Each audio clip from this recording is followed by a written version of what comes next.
All right, this should be working. Good morning to those in the Western Pacific Basin, mainly for those in northern Luzon. I'm going to share this stream and then we'll start.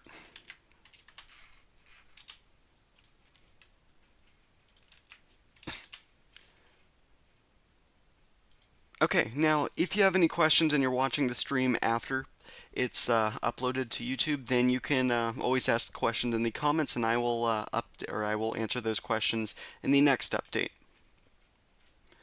And if you have any questions in the live chat right now, you can just ask them in the chat, and I will answer them towards the later part of the video or part of the stream.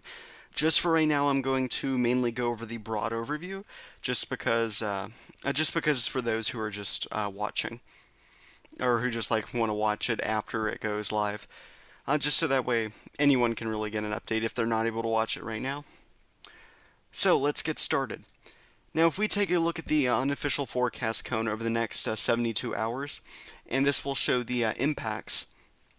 Right now, we can see that it's a much smaller area than the past systems, but there's marginal impacts for much of Luzon, and also parts of the Batanes Islands, and whoops, I just remembered, I just had that name, the Sakishima Islands over here for just parts of the Ryukyu Islands, the western Ryukyu Islands.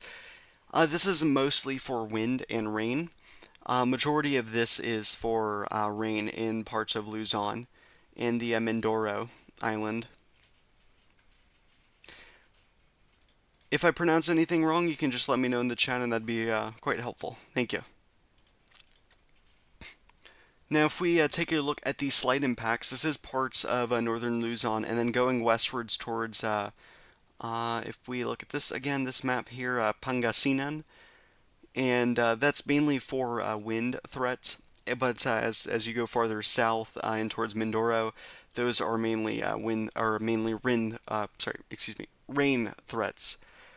And then if we take a look at the moderate impacts, these are mainly for wind impacts. These are mainly for Ilocos Norte, Ilocos Sur, and La Union. This is, again, mainly for the potential of typhoon force winds. But there is the possibility of major impacts, mainly for northwestern Ilocos Norte and Ilocos Sur. Oh, and also there's also slight impacts for parts of the Babuan group of islands. So that again, this is the general look at the impacts. Now, if we take a look at the forecast cone, we have it as a Category 1 typhoon right now. Over the next 12 hours, it should become a Category 2 typhoon, or maybe even a Category 3 typhoon. That's why we're showing this possibility of major impacts.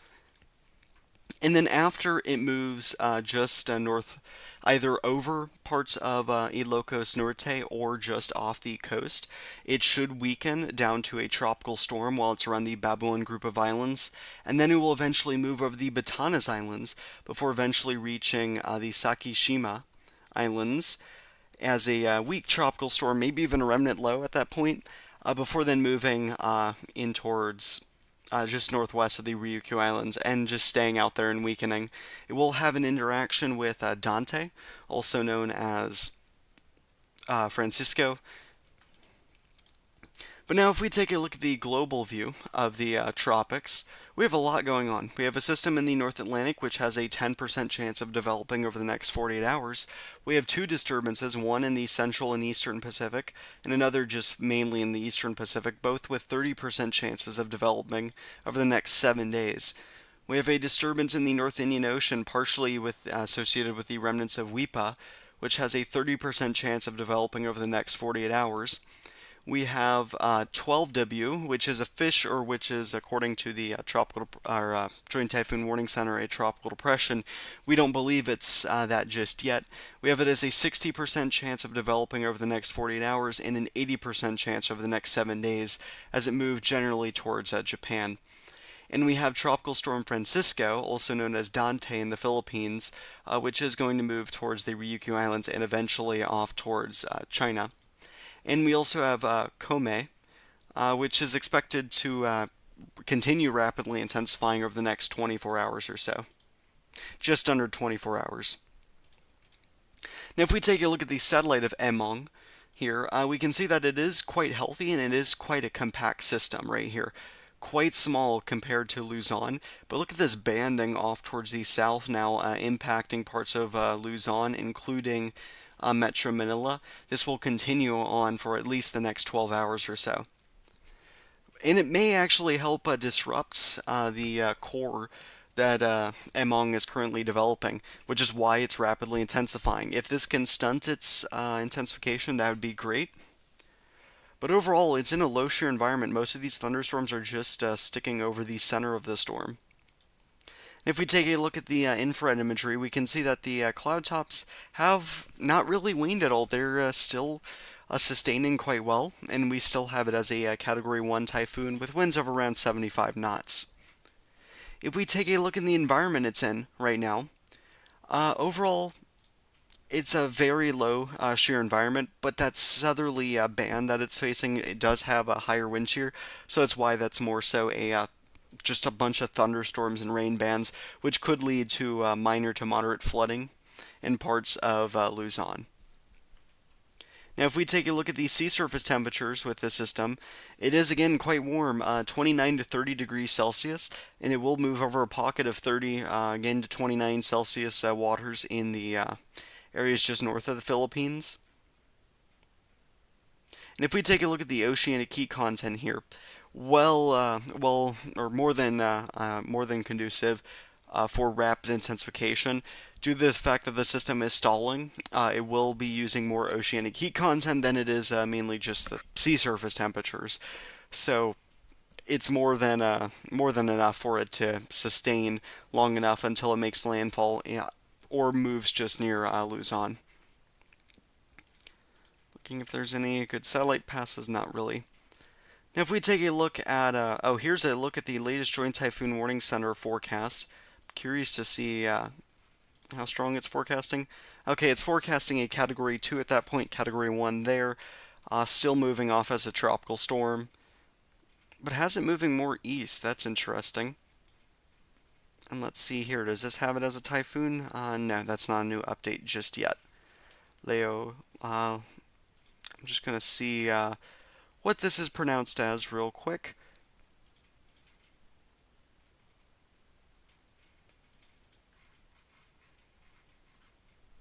Let's see, this is Leowa.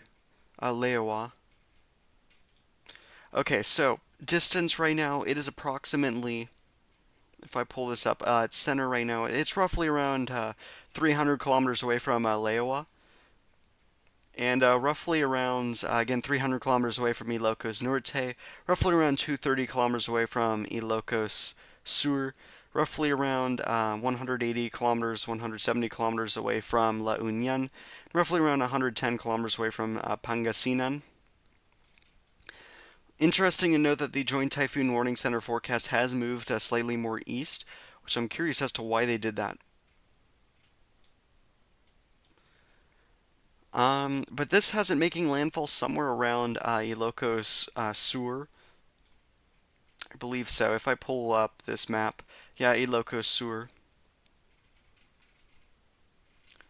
Alright, now, again, if we go farther than that, if we take a look at how far away it is from the Babuan group of islands, that's around 440 kilometers away. From the Batanes Islands, around 580, and around the Sakishima Islands, around 1,000 kilometers away. Alright, now if we take a look at the model forecast for the system, again, models haven't been doing quite well with its development, so with its formation at least, but the European run, if we take a look at it, shows the system making landfall at around Ilocos Norte before speeding off and getting absorbed by Dante. But we can also see it has a Dante being quite a broad system and likely weakening, potentially as a remnant low by the time it reaches China. But it does have that other system becoming a strong typhoon on the 12W. Now if we take a look at the American run, it shows the system becoming roughly a Category 2 strength system before missing Luzon, but moving towards the Batanes Islands as a potential typhoon. Something to watch out for. If the system misses Luzon, it could very well be a typhoon as it moves towards there. And then it kind of just combines with Dante, mainly absorbing Dante, before then just stalling and just it gets quite complicated, mainly due to 12W here, which it has becoming a potential typhoon over the next 3 to 4 days. Again, it's a quite complicated setup, so the American run isn't really handling it that well. If we take a look at the German run, it does have the system making landfall at around Ilocos Norte, before then getting absorbed by Dante. And again, it has 12W becoming a typhoon. If we take a look at the Canadian run here, oops, sorry. Okay, the Canadian run has the disturbance moving, or has Emong moving in towards Pangasinan and dissipating really, and Dante dissipating as well. But it does have 12W becoming a typhoon before eventually weakening near Japan. Now, if we take a look at the European ensembles, it's roughly split 50-50 on whether or not it will cross Luzon or will stay away from Luzon. But eventually it gets absorbed or absorbs Dante. And again, generally showing a potential typhoon out of 12W over the next 5 days or so. And then most of them keep it away from Japan, although some of them do show it making landfall in Japan. Just something to keep an eye on. Oh, and the 18Z ensembles have come out as well. Looks like more of them are now showing it moving away from Luzon, or just scraping along the coast. Now, if we take a look at the European ensembles on here, as well, we can, I'll go over a closer, more zoomed in map in a bit. Actually, I'll do that right now. Looking at the system, its ensembles as of 18Z. Again, it's mostly split on where it will eventually go. Does it move away from Luzon there? Does it make landfall around Ilocos Sur? Or does it move along Ilocos Norte and impact the Babuan group of islands and the Batanes Islands? But eventually it should move northwestwards over the next few days. Alright, now taking a look at the American, or actually I do want to take a look at 12W here. Again, generally moving it northwards. Not really showing a whole lot for Japan. This is this is around the 6-day range, so it could impact the areas of Japan over the next 7 to 8 days, but it's too far out to say for sure. Now, if we take a look in the American ensembles here, most of them have the system moving away from Luzon, mainly just grazing the coast of Ilocos Norte before reaching potentially even Taiwan. Could get impacts from this if it moves that far west, or if it stays that far to the west. And it also has 12W becoming a typhoon over the next 3 to 4 days before eventually becoming too uncertain to really tell what it's going to do. Now, if we take a look at the European AI model and showing the general pattern here for both of these systems, there's generally a just broad area of low pressure in the upper levels, mainly from Francisco, also known as Dante. And Emong over here is going to be attracted towards that area of low pressure. And this system over here, not a lot going on, so it's just going to generally move northwards, nothing really blocking it. But if we go 24 hours in time right now, we see that Emong is over Luzon, and Francisco is moving westwards towards China, which is then again pulling it towards itself. And again, 12W not really doing a whole lot, just gradually going to move northwards. And if we go forward another 24 hours, we have Emong mostly absorbed and not doing a whole lot at this time, not really anything to worry about. But here we see 12W developing and continuing to move northwards. If we go forward another 24 hours, we see this trough over here, which is trying to tug it towards the east, but we also have this ridge over here preventing it from going west. Go forward another 24 to 48 hours. We have the system near Japan, and there's generally a broad trough off towards the west, but another trough to the northeast which might try and drag it away. We have a ridge over here which is preventing it from going directly towards Japan. But if we go forward another 24 hours, this is around the 6-day time frame, it pretty much just stalls. There's a ridge over here, a trough that's moving away, so it's not really feeling the influence of that, and another trough off towards the west. If we go forward in time, it's generally being dragged off towards the northwest from this trough and eventually going to combine with that trough off over Japan. Generally a ridge preventing it from moving directly towards Russia, for example, and gets pushed down and then eventually moves east. So that's the general setup of 12W. Emong is going to be pretty short-lived, so not really important to look at the patterns of that. Again, if you have any questions, again, I will read them towards the end of this update, which we're about halfway through. Now, if we take a look at rainfall over the next 5 days or so from all these systems, this is the European run, showing Mindoro getting roughly around 350 millimeters of rain over the next 5 days, whereas parts of Luzon could get upwards of 400 millimeters. Pangasinan gets roughly around 150 to 200 millimeters of rain. La Union gets around 250 millimeters. Looking at Locos Sur, general totals of around 250 millimeters. Any Locos Norte getting around 150 to 250 millimeters. Shows the Babuan group of islands getting around 50 millimeters. The Batanes Islands around 50 millimeters. And the Sakishima Islands gets around 50 millimeters as well. Now, if we focus our attention on Dante, also known as Francisco, the Ryukyu Islands gets a average total of around 75 to 100 millimeters of rain. If we focus our attention on 12W here, it has Guam getting an additional roughly around 2 inches of rain or so. But if we take a look at the rest of the Northern Mariana Islands, rainfall totals as high as 400 millimeters are possible, so something to keep an eye on. And if we if we look at the American run here, showing much lower totals because it has the system just offshore, really only around 100 millimeters or so, with again 100 millimeters of rain happening in Metro Manila. But this run has a lot more rain happening in parts of Guam. Rainfall totals as high as 26 inches, over 2 feet in Guam, with rainfall totals as high as 800 millimeters for Saipan, and general totals of around 400 millimeters just north of that in the Northern Mariana Islands. Taking a look at the German run, showing again lower totals, mainly because it's going to move inland quickly, and generally just lower totals all across the map. Now, if we take a look at the forecast cone from the Joint Typhoon Warning Center here, oops, I'm going to open this up as well.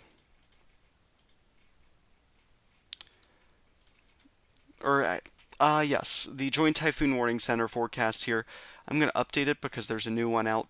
It has the system at around 70 knots as of right now, and it intensifies it to a Category 2 at around 85 knots, before then eventually moving in towards Ilocos Norte as around a Category 1, 65 knots, before quickly weakening as it moves across the Babuan group of islands and the Batanes Islands as a tropical storm in around 36 hours, before then weakening as a tropical depression, eventually remnant low around the Ryukyu Islands. Alright, now if we take a look at their discussion, because I believe they do make discussions here. Okay, I don't see it right there. Okay.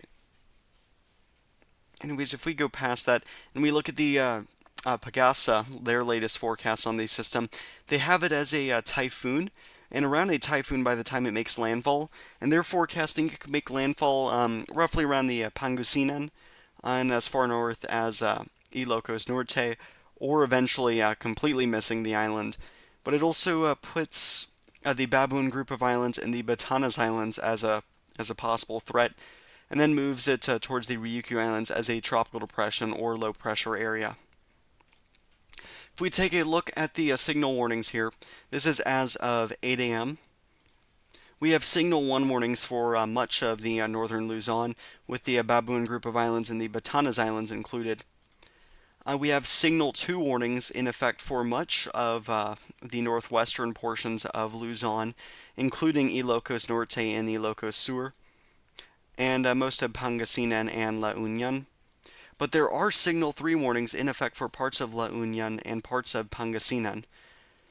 Now, if we take a look at what that means, Signal 3 warnings means the impact from the winds, it's generally 89 to 117 kilometers expected in at least 18 hours. So heavy damage to high-risk structures, moderate damage to medium-risk structures, and light damage to low-risk structures. Increasing damage up to more than 50% to old, mainly just damage like residential areas. Let's see, majority of all Nipa and Kogan houses may be unroofed or destroyed. Houses of medium strength materials, old timber or mixed timber, CHB structures, usually with GI roofings. Some warehouses, okay, blah, blah, blah. There may be widespread disruption of electrical power and communication services in those regions in that Signal 3 area. And of course, crops could experience heavy losses. Now, if we look at the precautionary measures, the disturbance is dangerous to the communities in those Signal 3 warnings. Of course, the sea and coastal areas will be very dangerous to all seacraft. Travel is very risky, especially by sea and air. People are advised to seek shelter in stronger buildings, evacuate low-lying areas, and stay away from the coast and riverbanks. You want to watch out for the passage of the eye. If the system's eye doesn't deteriorate before landfall, some areas could actually be in that eye wherever the center moves. And just as a reminder, if you're in that eye, that's not the end of impacts. You will have that second half.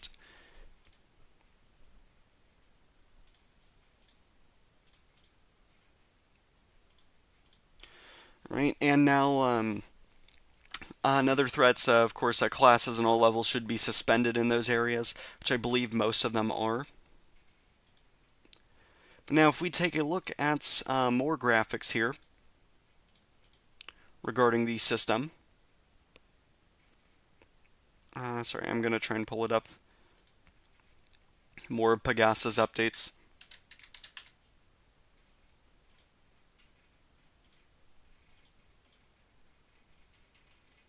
I'm going to actually eat something real quick, and I will be back in roughly 2 minutes or 3 minutes or so.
All right, thank you for that little break. All right, I'm going to continue. Okay. So I'm going to answer some of the questions and then we'll go more over the Pagasa forecast. Let's see, Mackenzie asked if Comay will become a major typhoon. Again, that is a possibility. Currently, we're forecasting it to reach Category 2 strength and just below Category 3 strength, but it could ultimately become a Category 3. That's why we're having the possibility of major impacts, mainly for Ilocos Sur and Ilocos Norte.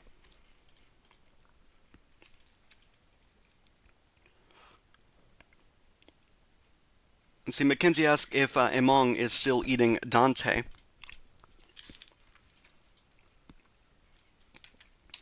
Let's see. Generally, they're quite far. Or I mean, it's generally feeling the influence of Dante.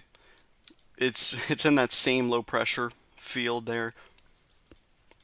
Same with 12W over there. So I mean, it's just a threefold, three different systems here. It's quite uncertain though which one will absorb what. They might just absorb each other. I'm not. It's going to be quite complicated, depending on how strong the system is as it moves into the Philippine Sea and then eventually towards the Ryukyu Islands and eventually the East China Sea. Let's see, next question. Central Pacific, we'd be seeing Lona. Let's see, if we take I think that's Iona. Central Pacific, it is possible. Again, we've marked an area of interest as a 30% chance over the next 7 days or so. If we take a look at it in the Eastern Pacific here, we take a look at the vorticity here. We see this disturbance coming out over the next 5 days or so before eventually moving in towards the Central Pacific. There's actually two systems here that tried to develop. Just something to watch out for. We could see something snag a name there. But generally it looks like a low threat to Hawaii. Not really seeing a whole lot to be worried about. See, Mackenzie asked how much rainfall from Emong, Comay. Now I'm going to pull up that graphic that's Pagasa posted. I'm going to see when's their last one they posted on it.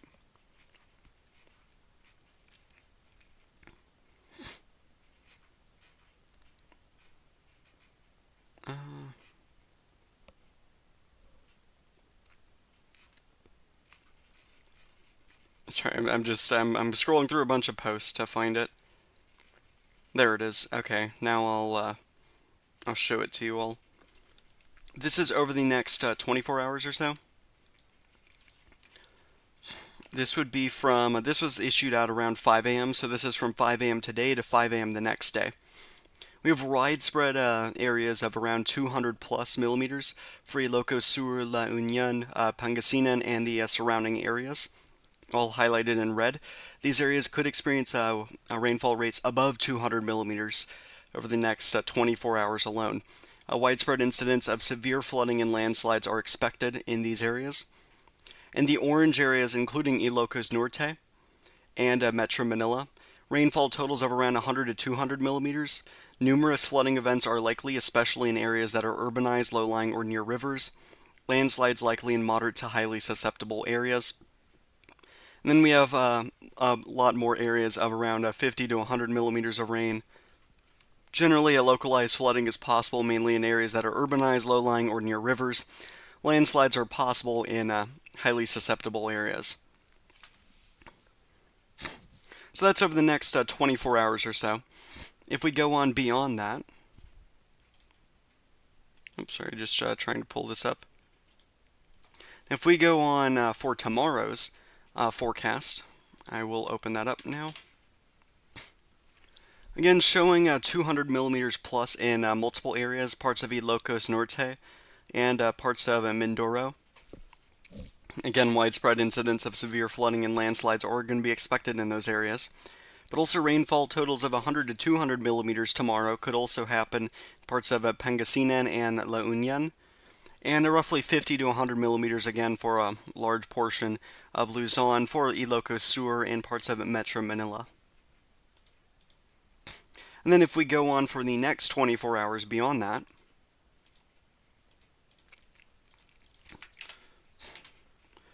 here we have areas of parts of Mindoro around 100 to 200 millimeters and parts of western Luzon. After the next 3 days or so, this is on Saturday, July 26th. Not as high as rainfall rates at this point because the system would be moving away.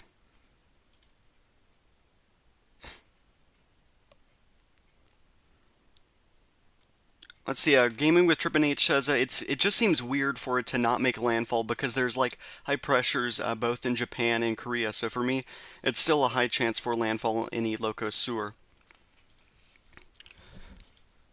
Yeah, I mean, let's see if I can pull up the forecast here. Ilocos Sur or Ilocos Norte are the most likely spots for landfall. I'd say probably by the border of the two, maybe where it makes landfall, but it could just as likely miss Luzon.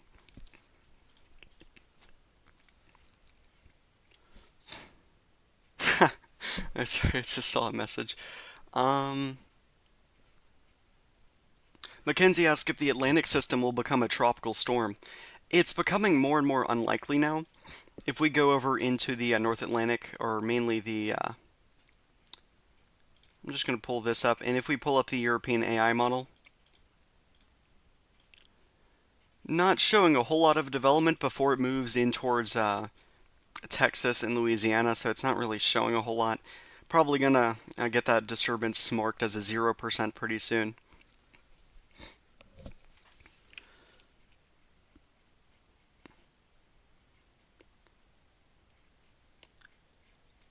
Uh, let's see. Gaming with Triple H says I actually expected it to do extreme rapid intensification. Yeah, we did mention that as a possibility in the last update that it could quickly become a typhoon. And well, it did much earlier than we expected, so that's why we're looking at potentially major impacts. Yeah, gaming with Triple Nature, right? Like the environment was pretty pristine for it to undergo extreme rapid intensification. Ryan's animation says, I like how you use Zoom Earth even if they underestimate storms. Thank you.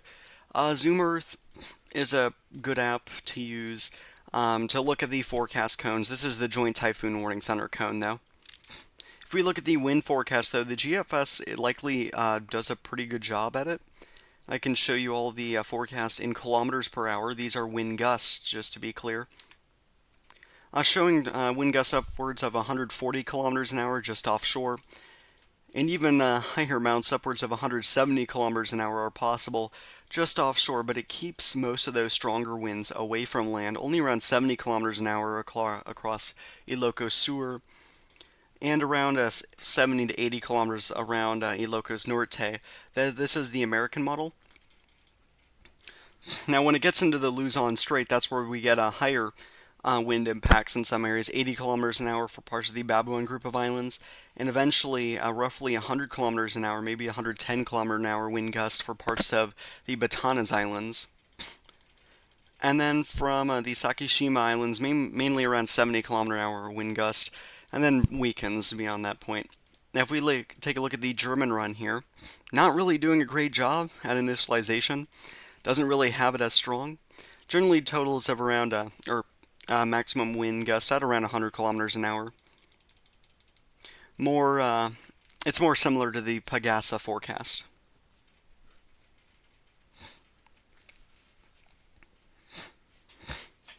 Let's see.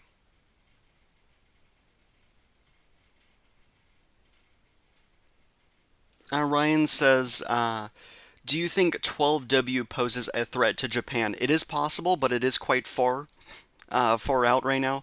If we take a look at the current Joint Typhoon Warning Center, it has it going in the general direction of Japan. There's just so much to consider. There will eventually be a ridge that may potentially block the system moving from Japan, maybe a trough that then pulls the system towards Japan.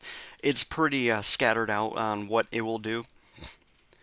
so I can't say for sure. But again, if it does, we'll be the first to let you know. I'm looking at some of more of the comments here. And again, if you have any questions, leave them in the chat and I will gladly answer them. Xenon YT says 12W is forecast to be a major typhoon. Not yet. It's only forecasted to become a severe tropical storm, nearly typhoon though, from the Joint Typhoon Warning Center. Ultimately, it could become a major typhoon if things go right, but it seems likely it will be around a Category 1 to Category 2 strength typhoon. That's mainly over the next week or so. Alright, we have someone from Metro Manila. Hold on. Someone asked Ryan's Animations. Ask also, Chase, can you make a track of Typhoon Wu-Tip or wipha? Wipha will likely be the next animation, I can tell you that. Mitchy Boy says, hi, I'm from Valenzuela, Metro Manila. Currently having light to moderate rains. I think the biggest problem is that chunk of monsoonal rains over the populated areas of southern Luzon. Now, let's take a look at the satellite imagery again here, showing this heavy band of thunderstorms impacting the, like you said, more populated areas of Luzon, including some parts of Metro Manila. Here's a look at where the system actually is, and it's quite a small and compact system, but this band to the south is just pounding parts of southern Luzon.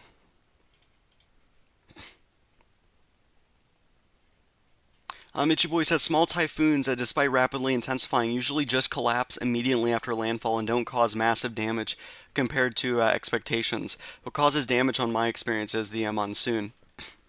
Yeah, I mean, the system is expected to quickly collapse if it does make landfall. Although if it does miss parts of Luzon, it could deliver higher impacts to parts of the Batanes Islands and the Babuan group of islands. That's why we have highlighted them with a marginal to slight threat level. As Xenon says, radar is getting discontinued on Zoom Earth. Yeah, that sucks. It's not their fault, though.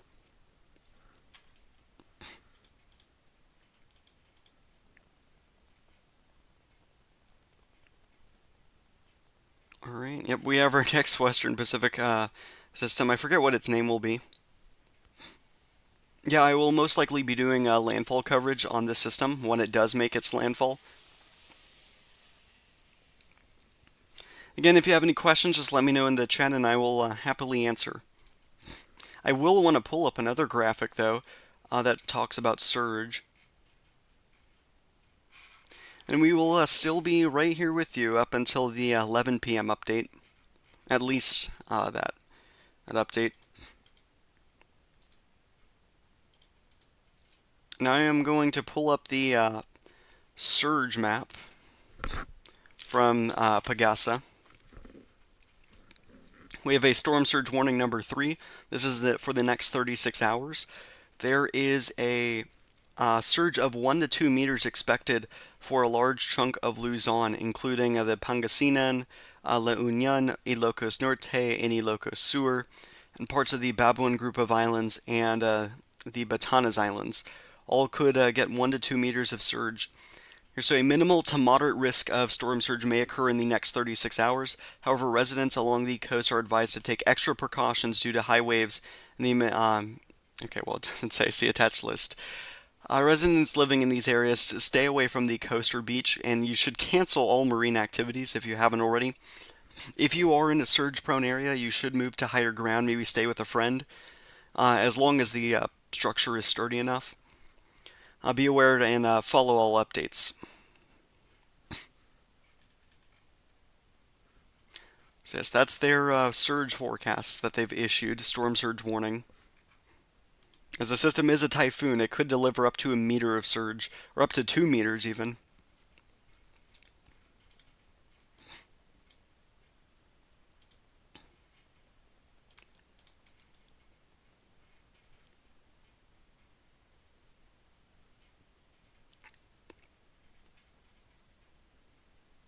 Oh, Nari effect. Wait, so storms have done this before, you're saying?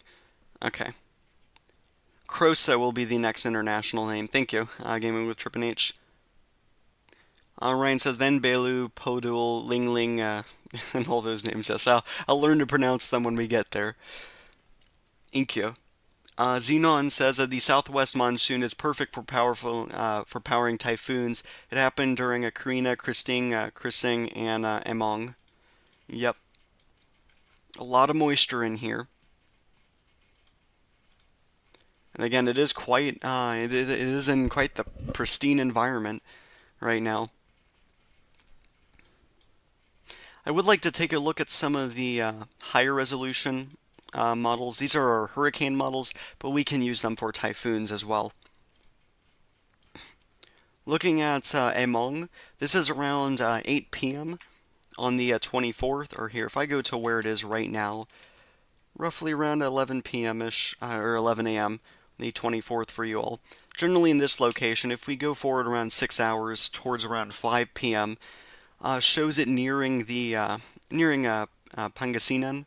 But then if we go forward even more in time, roughly around 12 hours from now, again we have these bands of rain impacting much of Luzon, but the core staying offshore.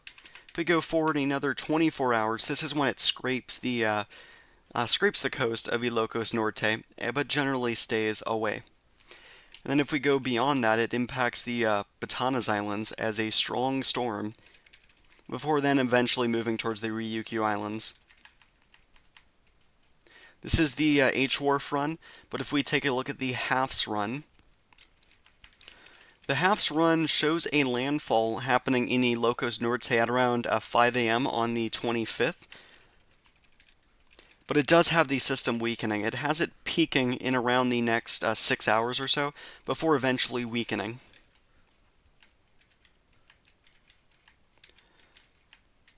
So I'm just going to save this image real quick, just so I can comment on the next post from Pagasa.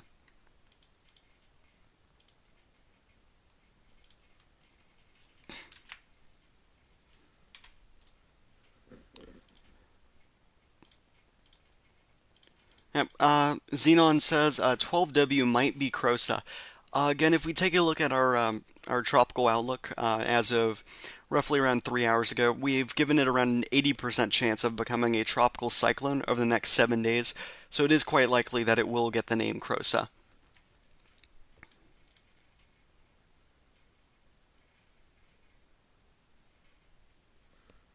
Again, if you have any other questions, just leave them in the chat and I will gladly answer them.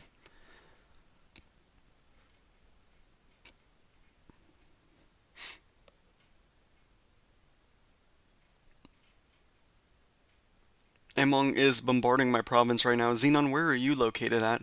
I'm curious, like what province? Ryan says, let's go, you recognize that storm? Yes, I have. I wasn't doing it before just because I believe that would be the remnants of wipha, but since wipha dissipated, we've now marked this as a separate disturbance. Roughly around a 30% chance of developing over the next 48 hours or so. By the time it moves over India, it should lose those formation chances. But yeah, we could see another land depression or storm out of this.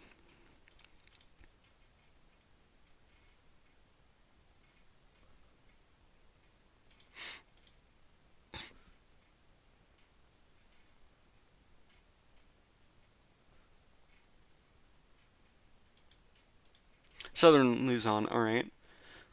Yep, that seems about right. If we take a look at, again, the satellite imagery, right here. Again, we can see parts of central Luzon just getting bombarded with all of these thunderstorms, like you mentioned. Again, it's not really the storm itself that's doing it right now. It's this band that's just to the south of it. It is under its envelope of moisture. But again, though, its main circulation is only about this large right here. Its main, the main part of the system. It's quite compact. But yeah, again, though, we have a lot of moisture here funneling in towards the Philippines, all across the South China Sea.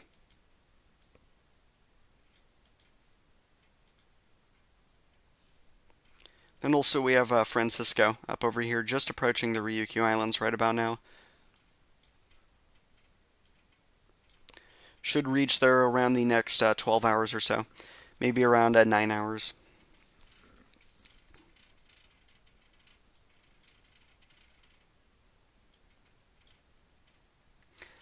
And I'm going to see if there's any other better satellite imagery on this system.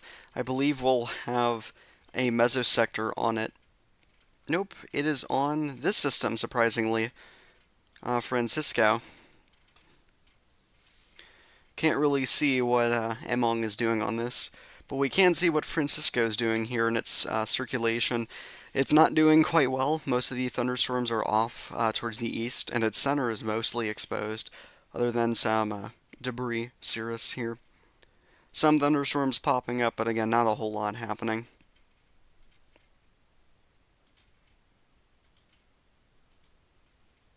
Oops, I'm going to open up this again. In any moment now, we should get the update from Pagasa.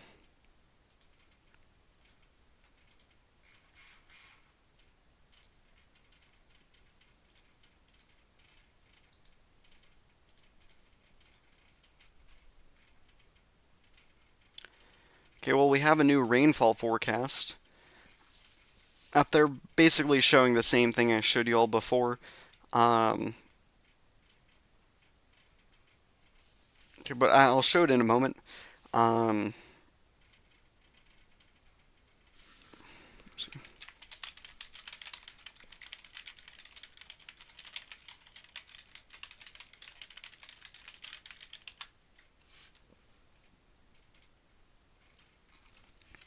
Just going to wait until they post it on their Facebook.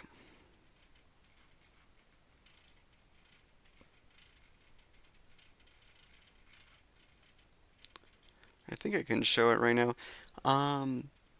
Yes.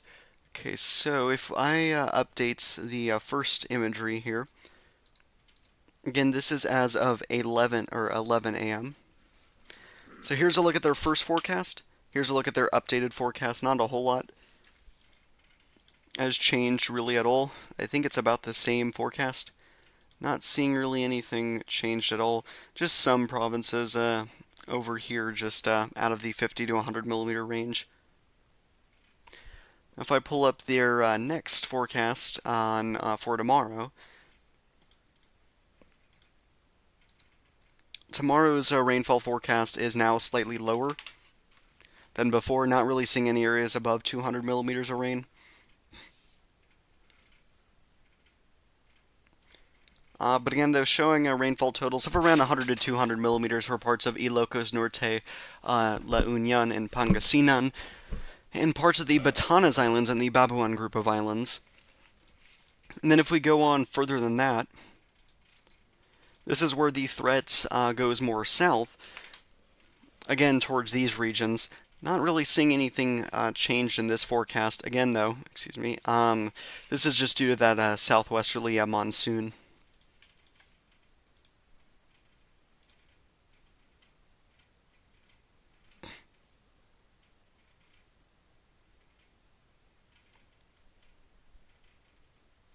And if you have any questions, just leave them in the chat and I will gladly answer them.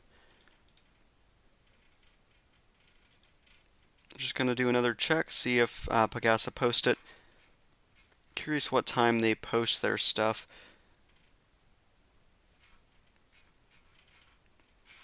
Or like when they post their updates.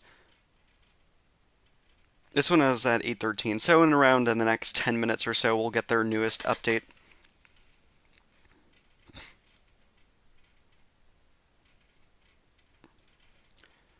Alright, so let's go back to the questions now on this system.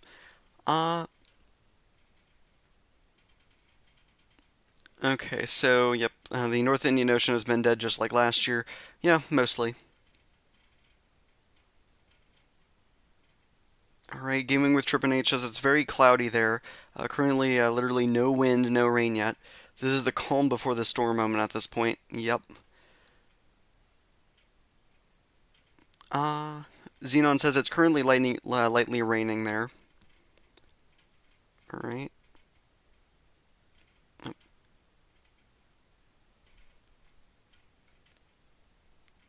Let's see, Gaming with Trippin' H says, I honestly expected that Emong would happen in the first place. Yeah, I mean, these systems can sneak up on us sometimes. See, Ryan Z's animation says in Zoom Earth pressure map, I saw a new storm in the Gulf of Tonkin. Let's take a look at that. I saw that as well. I don't really think that's anything to pay too much attention to.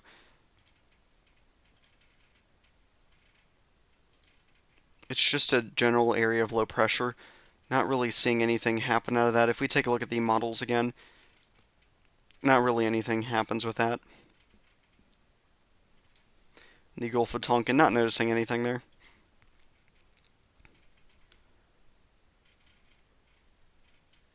Uh, Xenon says last month in the Philippines it was burning, so I expected this. Well,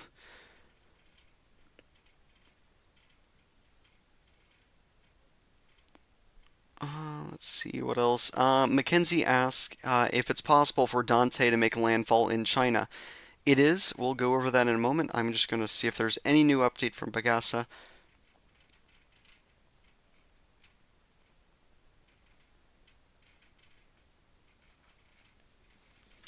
Nope. Okay, not yet. So it is going to be possible for Francisco, also known as Dante, to make landfall somewhere along China.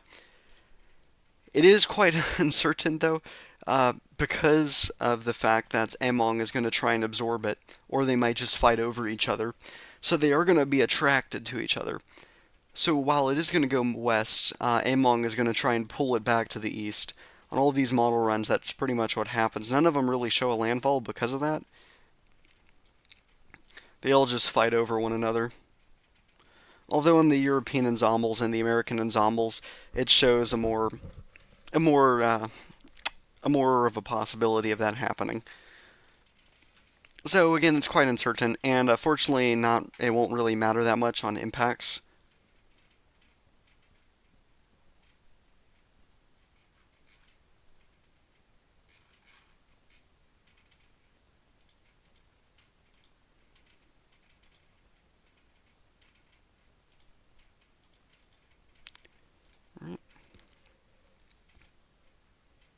Well, Xenon says they haven't seen sunlight since last week. Yeah, some of these systems will just stall and stall.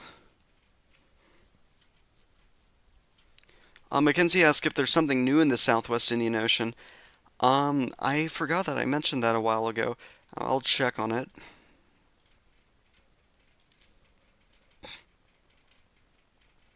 Again, though, it has increased in support on that system by the over India and Bangladesh. Not really seeing a whole lot. Maybe something over the next week or so. Two areas of low pressure might try and spin up. I'll check what ensembles are thinking on it.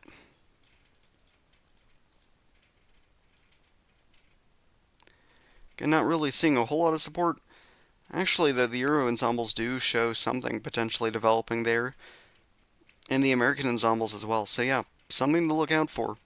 You're right on that. Over the next 10 days or so, we could see something. Anyways, though, back to our system in the Philippines right now. Yep. Francisco is dragging Emong on a Fujiwara over Luzon. Yep. That's why Comay, also known as Emong, is making a loop. Dylan says, Holy, I'm from the Philippines. This is scary. Where are you from? In the Philippines, exactly. I'm guessing Luzon, but like, what province?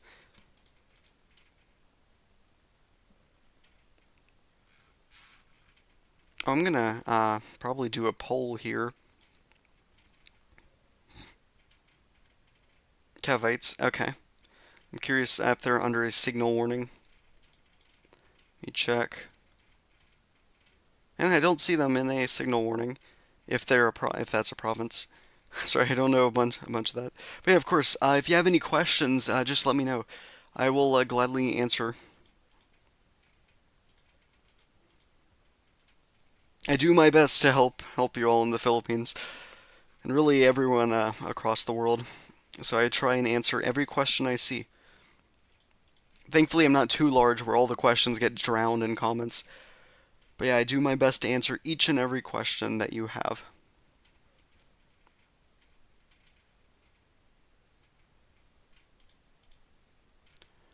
So yeah, if you have any questions about impacts, things like that, you can always let me know and I will gladly answer.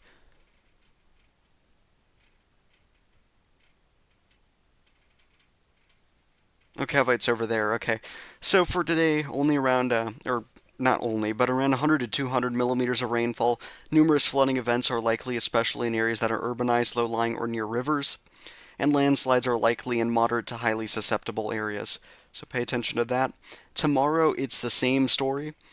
This is noon on Saturday to noon, July 26. Rainfall totals of around 100 to 200 millimeters again. And then beyond that, rainfall under 50 millimeters.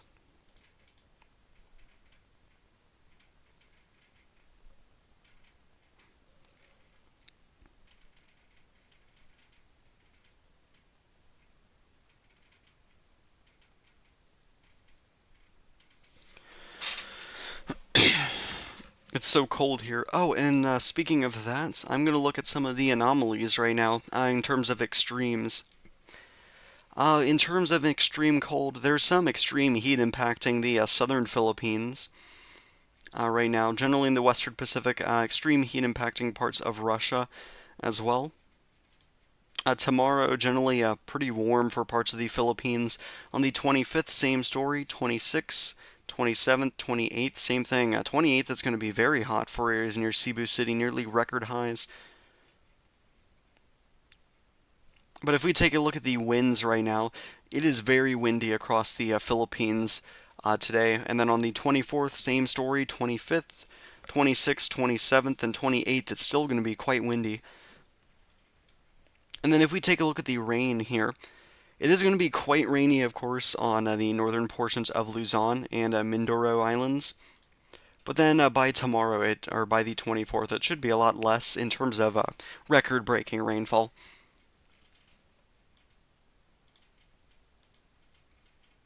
And then 25th, 26th, 27th, 28th, then it gets pretty dry, or more dry, across parts of the southern half of the Philippines. Again, they're looking at some extremes across the world today.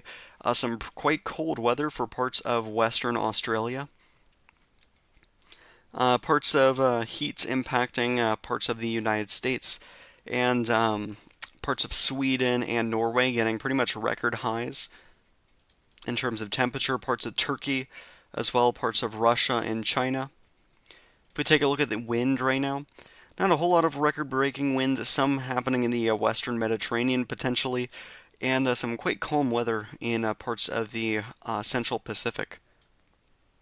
If we take a look at rain, though, it is also quite rainy in some areas of Australia, parts of China, mostly over open water, not anything too bad. Parts of Spain as well, and drier areas impacting parts of Southeast Asia, which they need the drier conditions. Not a whole lot happening, though, in terms of dry or wet weather today, in terms of record-breaking things. All right, let's see if their update is asked.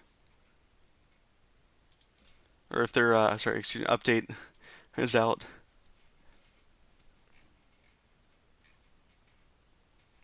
Nope, I don't see it just yet. So I'm going to answer some more questions in the meantime. Dante is now updated by Pegasa just now, alright. Melting. 100-ish Fahrenheit, well. What is the best agent or best website agency? Alright, the best agency is my opinion. It's pretty complicated because there's a lot to choose from. There's the Japan Meteorological Agency, there's the Joint Typhoon Warning Center, there's Pegasa. I think Pegasa does a great job. But overall, the Joint Typhoon Warning Center is going to be probably number one when it comes to the Western Pacific Basin as a whole. But Pegasa does a better job, or around the same, for the Philippines. Let's see. How do we find the heavy rainfall advisory picture? It is on Pegasa's Twitter, or Pegasa's Twitter and Facebook, other social media pages.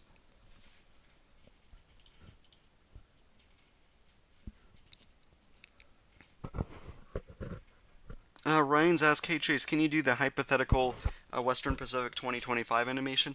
I am working on that, I swear. I've been working on that, but it's been quite difficult to work on that with all these storms and stuff I got going on. So it's uh, it's quite annoying with all these real storms happening. But yes, I will be working on that.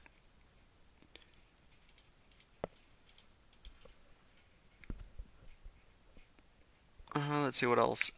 Says, "Hey, the typhoon season is getting busy." Yes, it is. Where are you located? I'm curious. Are you getting impacts from the storm? Oh yeah, and I was gonna ask, Poll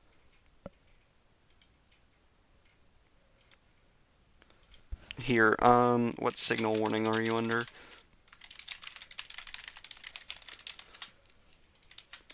Let's see. Signal 3, signal 2. Ah, okay, you're from the U.S. All right.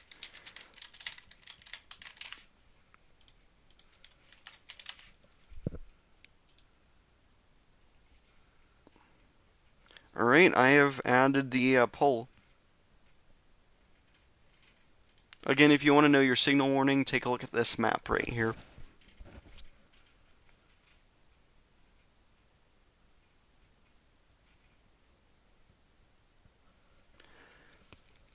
So signal 1 warnings are impacting or are in effect for most of Luzon here, with signal 2 warnings mainly for the northwestern portions of Luzon, and signal 3 warnings for parts of La Union and Pangasinan. Emong has been updated. Okay, I'm going to check it out. Thank you for letting me know. I don't see it just yet on Pagas's page.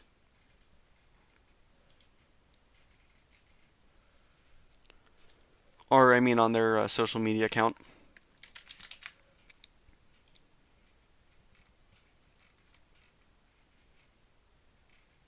See, though, that they have issued a heavy rainfall warning. Here, which I will pull up. Showing areas in the yellow to be alert and orange areas be prepared. Of course, the enhanced southwest monsoon and parts of Typhoon Emong. And parts of Nueva are experiencing light to moderate with occasional heavy rains.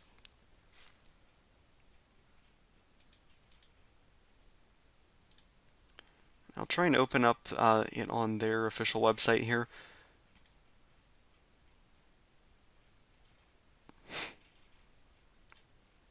Yep, it's out on here. Just waiting on them to post it on social media.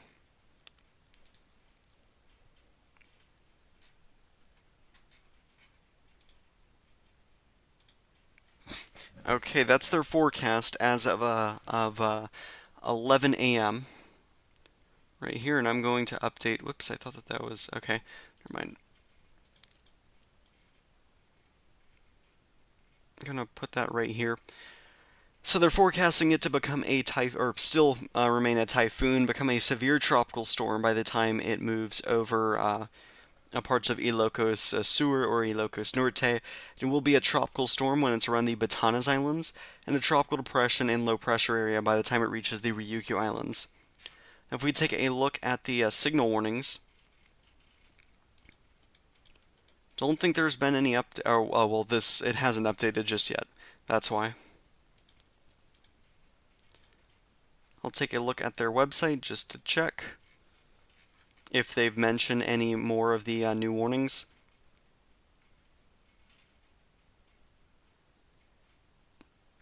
Not seeing anything different here. Same areas in that Signal 3 warning.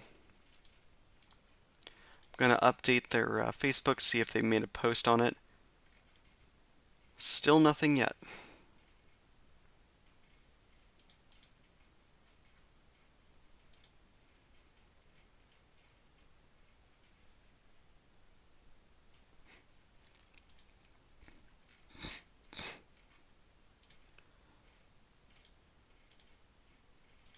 Again, if you have any questions, just leave them in the chat and I will gladly answer. Mackenzie says first 6 months typhoon season 2025 is nothing, but in June and July it's crazy. Yeah, sometimes there can be slow starts. One time. Okay. Sean asks, hey, Hurricane Chaser Chase, where are you from? I am from the United States. Complete opposite part of the world in the Philippines, but I do what I can to help. Give you all accurate information on these systems.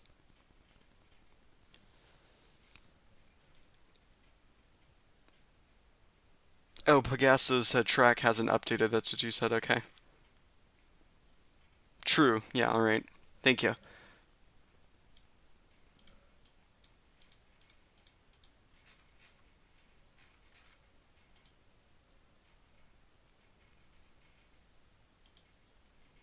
Okay, so it should come out any moment. Their newest forecast.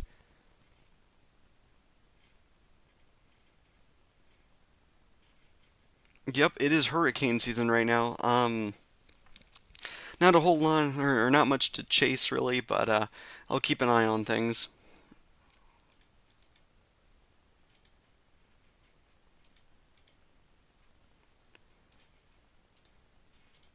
Refreshing their Facebook. Any new post? Okay, they made a post. Oh, there it is. I see the post now. Okay, I will show it to you all in a moment.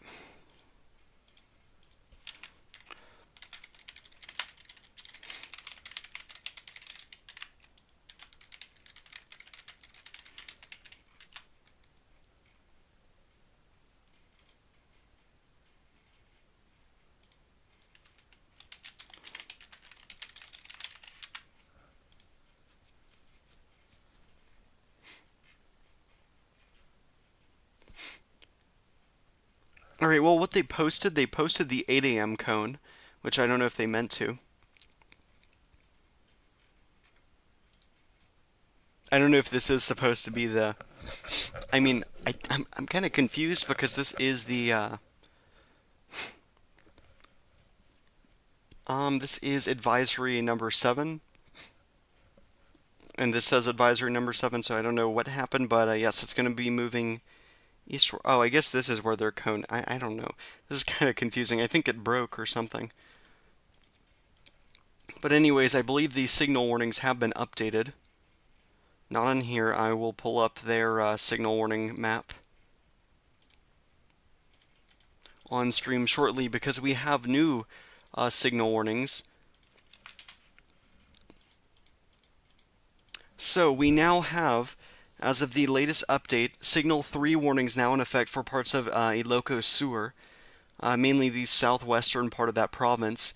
We now have Signal 1 warnings, or Signal 2 warnings, excuse me, for a large portion of Cagayan, and Signal 2 warnings are now in effect for the Babuan Islands.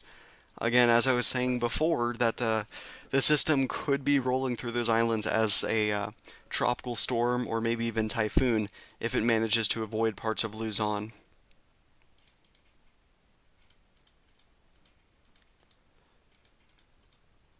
So again, here's a look at the latest update. I don't think Signal 1 warnings have changed at all. Nope. No, they have not.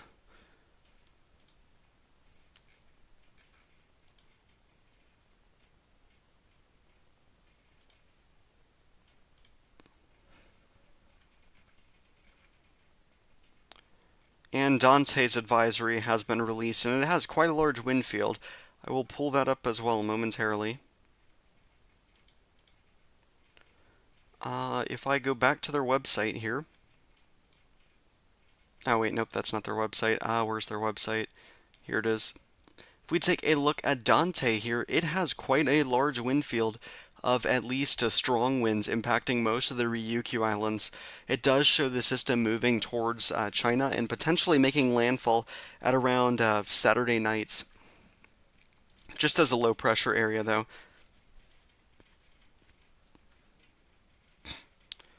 Let's see. Hold on. I gotta answer a lot of questions. Um, just updated Facebook. Yep. Yeah, Sean says the Hurricane Center is watching a disturbance in the Gulf. Yeah, I don't really think it's going to develop anymore. Zenith Medic says on another account, we're experiencing intense rainfall since early this morning. Wow, south of Manila.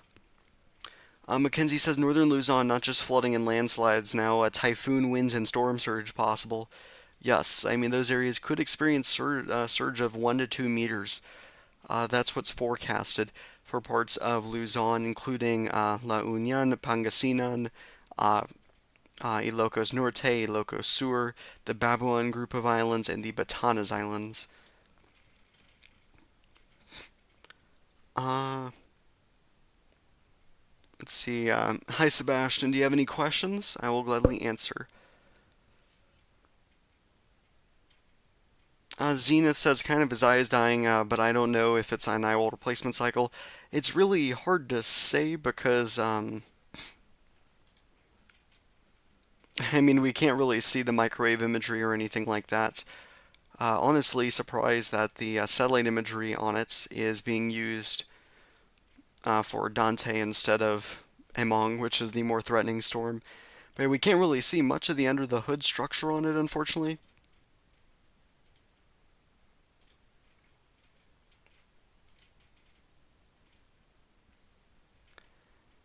Anyways, though, any more questions, I will gladly answer.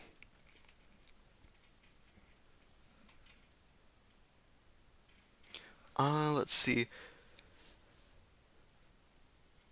Sean says if the disturbance in the Gulf does form, it will be named Dexter. Yes. Sebastian says, how did Francisco Dante get so large? It's just because it started out as a very monsoonal system. Here, if I go back a few days, instead of wind gust, I'll do wind speeds here.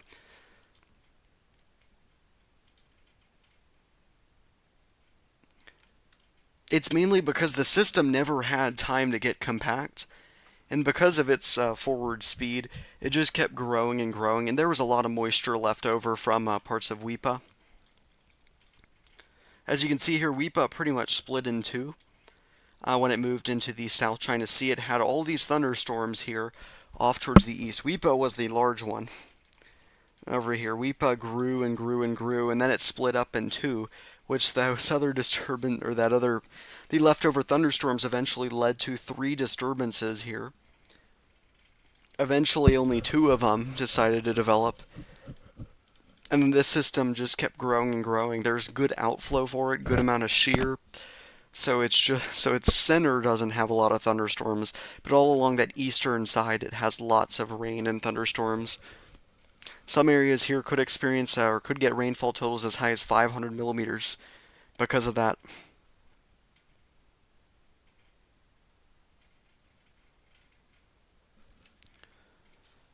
Gaming with Trippin H says, I honestly think Emong has only a very small eye. That's why. Yes, I mean its eye is most likely quite small just because it's such a compact system. I don't know though, the hurricane or the high resolution models aren't really handling it that well.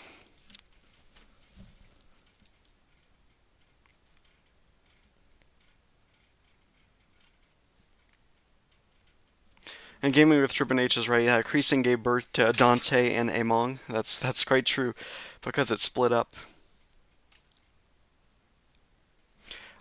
Sean, yep. Comay is heading towards Francisco. Emong is heading towards Dante.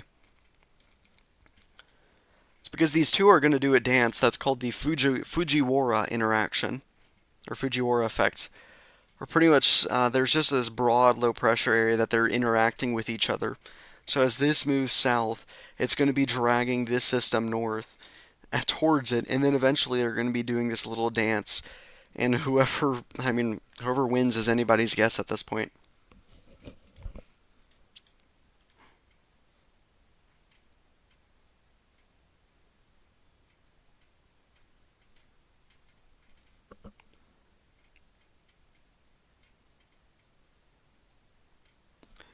Let's see. Sebastian says, why does severe thunderstorms have more lightning, but hurricanes have it in only certain areas? Well, one of the main things that causes thunderstorms is wind shear. Wind shear is what allows it to grow so high.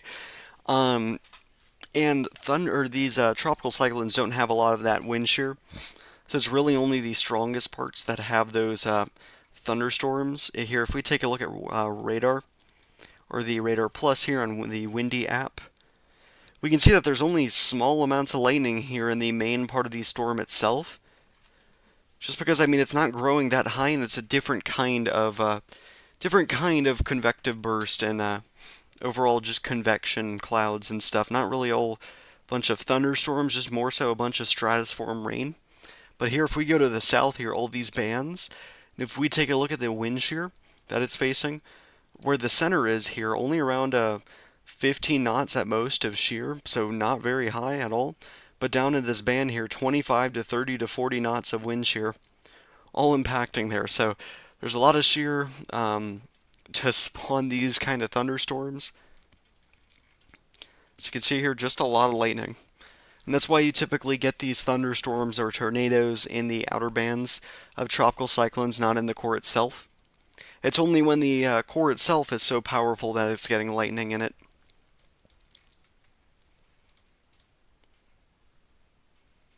And make poll who will win the Fujiwara effect. Sure.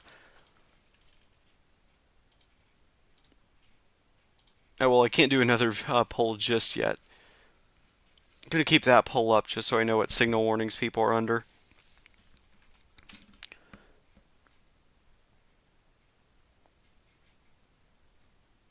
Let's see, Xenon says the southwest monsoon gave birth to Creasing, which gave birth to Dante and Emong, which now they're fighting on who survives from the Fujiwara effect.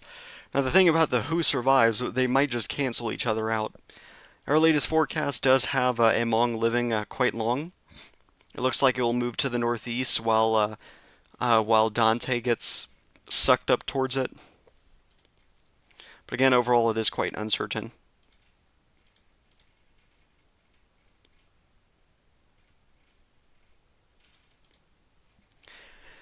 It all depends on if the system actually misses Manila Luzon or not.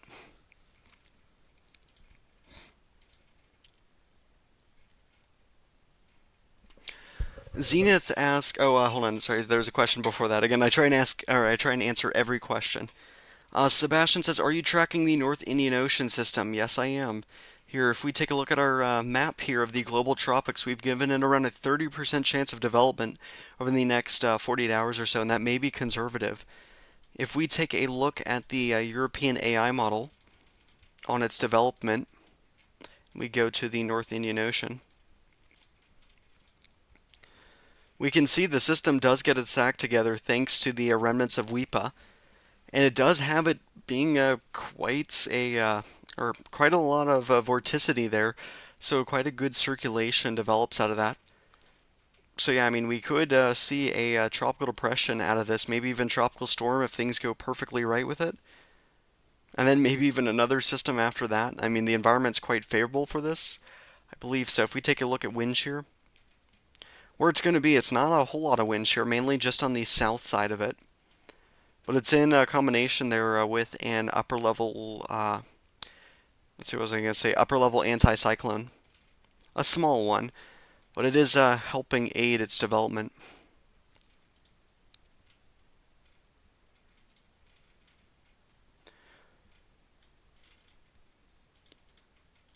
And then we have another question here. Zenith asks, possible after these two tropical cyclones, there will be no more tropical cyclones after that. The inflow of the southwest monsoon is very intense. Okay, so first off, if we take a look, and again, if you guys are liking the stream, you can just click the like button, please. And if you haven't already, please consider subscribing. But yes, if we take a look at the, let's see, what was I going to say? The general pattern in the Western Pacific after this, after these systems, we will have 12W here, which is very likely to develop. And we could see more disturbances after that. We could see the remnants of these two systems try and form another tropical cyclone somewhere there. But again, it's way too uncertain. And maybe something from the Central Pacific eventually moves to the Western Pacific over the 10-day range or so. Again, though, it's not seeing a whole lot of activity. Oh, I know something that I can show you all. If I pull up the Climate Prediction Center, or here, I'm actually going to use another website to show you all this. Actually, I don't know. I'm probably just going to use the Climate Prediction Center map. I'm going to use a combination of the two, actually.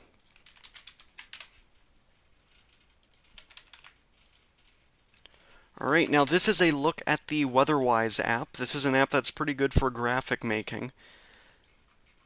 Now, if we pull up the outlooks here, and we look at the Climate Prediction Center's graphics for the whole world for week 2, this week 2 means, if I pull it up again, this is from July 30th through August 5th. The areas in red denote tropical cyclone formation. The areas in brown indicate areas of below average precipitation, and areas in green mean higher precipitation, above average. If we look at the Atlantic, some development is going to be possible in this time frame, roughly around a 20%, 20 to 40% chance of a tropical depression. The Eastern Pacific, a general 40 to 60% chance of a tropical depression developing somewhere in here. And look at the Western Pacific, it's mainly going to be the northern parts of the Western Pacific, mainly by parts of Taiwan, the Ryukyu Islands, and southern Japan. General totals or general chances of around 40 to 60% chance, and above average precipitation impacting parts of China. The Philippines is going to be in quite a below average area, suppressed precipitation 80% below average. So 20% of the normal rainfall expected for parts of these areas. And this also includes parts of Vietnam, Cambodia, Laos, and Thailand. So I mean that's kind of good news for the rainfall that they've already experienced, but I mean it's not great, and parts of India as well experiencing that. But if we look at week 3, this is the next week after that. This would be from August 6th through August 12th. It shows a general area of 40 to 60% chance in the Eastern Pacific, and an area of 20 to 40% chance in the Philippine Sea, and parts of the Northern Mariana Islands, Taiwan, and parts of southeastern China. So we will need to be watching this basin again for that time frame. Generally in this area, though, not really the Philippines as much.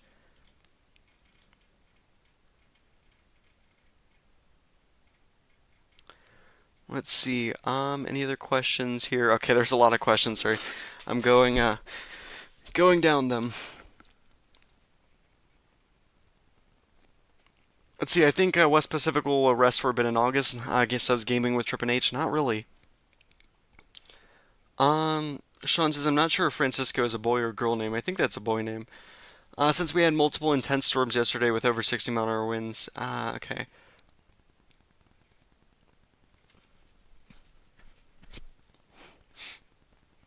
Sebastian had asked, what's the best forecast sites to track wind speed in the future models? It's quite hard to say what's the best model for wind speed. I don't really use a whole lot of wind speed in terms of models, looking at wind speed, stuff like that. I mainly use the European AI model for tropical cyclone development because it does a phenomenal job with patterns and seeing if something can develop or not. It's not always the best with intensity, but it is quite good with its formation and its track because of the fact it's a very low resolution model.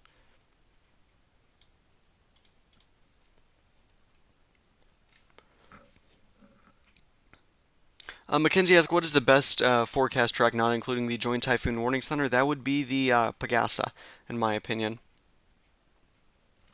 for the Western Pacific Basin. Mitchy Boy asks, let's say Comay gets stronger, like a Category 2 or Category 3, then Francisco weakens to a depression. Will Comay drag Francisco towards it, or Fujiwara based on size rather than strength or on influence? Well, if we take a look at this forecast here from the, let's do the H-Wharf here on Comay, and its general vorticity here. This model has it missing land, and so it's quite complicated because there's this string of thunderstorms that's left over that tries to become something else. But overall, this system would win. Emong would win in this case because it drags Francisco around. Eventually, though, it shows Emong absorbing another system, and then the remnants of Francisco goes and gets absorbed by 12W-ish. I mean, it's quite complicated. It has so many other systems weird systems developing. So here I'm going to look at the HAFS model instead. The HAFS model shows a similar setup. Shows it mostly absorbing it, but this one shows, because it's moving so fast to the northeast and Comay is moving west, they're moving kind of in opposite directions. They only get like slightly pulled, so Francisco doesn't turn a whole lot. It just stays by Taiwan in this model. But yes, intensity does matter. Same with size. Ultimately, a size will determine if they interact in the first place or how close they need to be to interact. But intensity matters on who's pulling the other one harder, if that makes sense.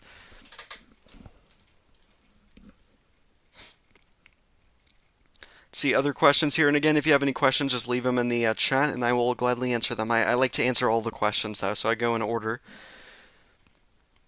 Ryan's is right. Kind of weird that the Western Pacific started late, and yet it's the most active basin by a long shot. Yeah.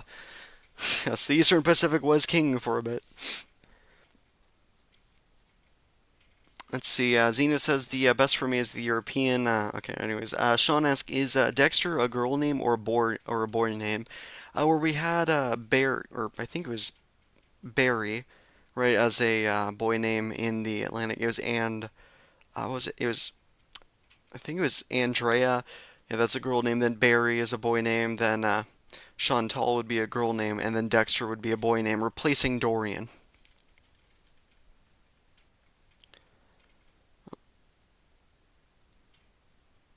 Let's see what else. Ryan Zeska, can you do track of Hurricane Flossie? I thought about that, but it doesn't seem like it did a whole lot. Let's see. Ryan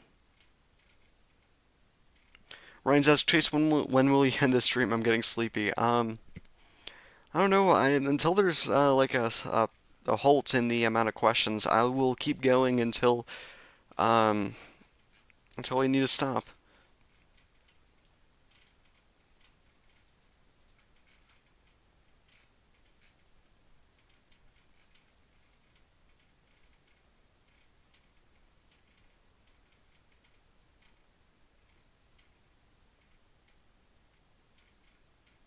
Alright, there is a live press conference from Pagasa.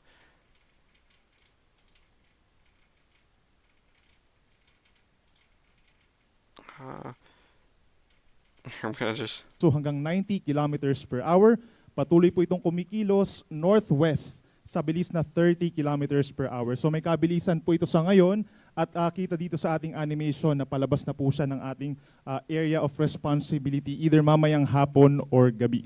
Samantala, itong ating minomonitor pa na isang bagyo na mas malapit sa ating kalupaan. Ito po ay si Typhoon Emong. So as of 8 in the morning, nag-intensify pa po siya as a typhoon. Lumakas pa. Sorry about that. Let's see. I will open this up on stream now.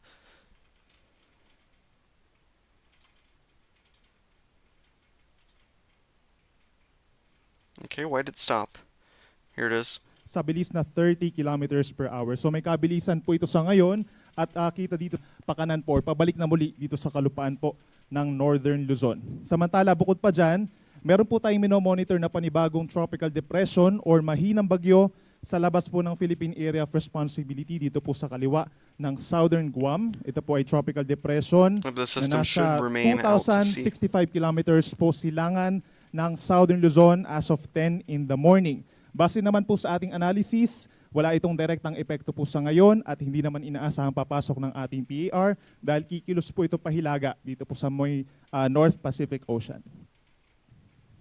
And kung mapapansin po nila, base na rin sa ating animation, yung habagat or southwest monsoon po patuloy na pinalalakas pa rin nitong sinabagyong Dante and Emong, kaya kitang-kita yung makakapal po na ulap associated dito sa habagat, dito po sa natitirang bahagi pa ng Central and Southern Luzon na ibig sabihin, magdadala pa rin po ng malalakas na mga pag-ulan.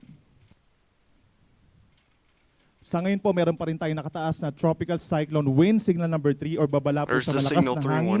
Kabilang na dyan ang northern portion of Pangasinan, western portion of La Union, at ang southwestern portion of Ilocos Sur. It's okay, I have been learning how to pronounce Signal number 2 naman po dito sa Ilocos Norte, natitirang bahagi ng Ilocos Sur, rest of La Union, ganyan din ang central portion of Pangasinan, buong Apayao, signal number 2, pababa ng Kalinga, Abra, Mountain Province, Ifugao, hanggang dito po sa may Benguet, signal number 2, Babuyan Islands, northern and western portions ng mainland Cagayan, at ang western just kind of portion of learning how Nueva to pronounce Vizcaya, this. signal number 2 po. Pag meron tayong signals number 2 and number 3, possible po yung malalakas na hangin na posibleng makasira ng ilang pananim, ng mga maliliit po na puno, at yung mga mahihinang istruktura. Oh, yep, that's that. So, okay. I don't want to have that playing the whole time, but yeah, that's their latest update.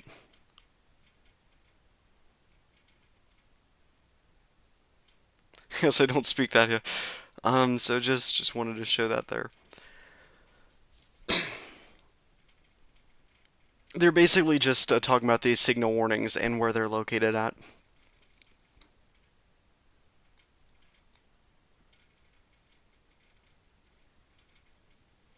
Right, and if there's any other questions, just let me know.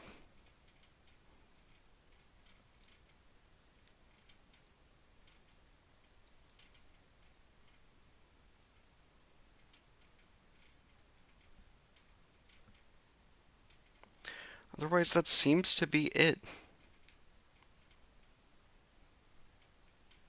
No, not really. Alright, Zenith says, HCC, do you think Emong will reach at least Cat 2, or if not, could it be only high in Cat 1? I do think it's a good chance that it will reach at least Category 2 strength before reaching Ilocos Norte or Ilocos Sur.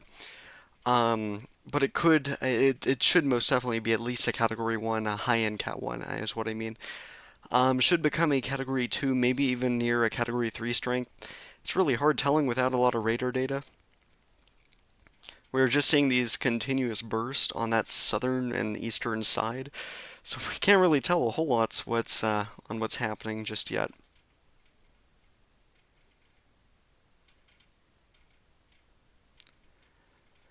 Ryan's, yes, I'm planning to do the track of wipha and 2025 Western Pacific Hypo, and then I will also animate the track of Comay, also known as Emong.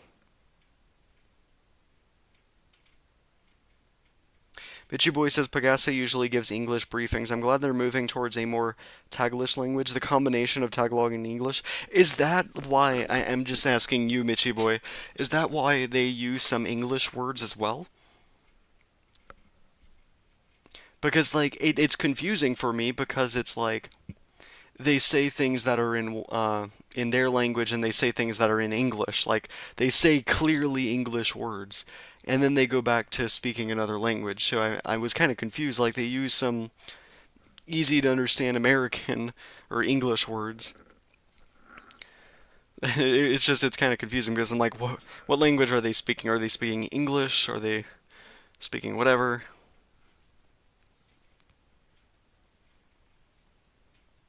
And I'm genuinely curious, how did Taglish come about? How was that language made?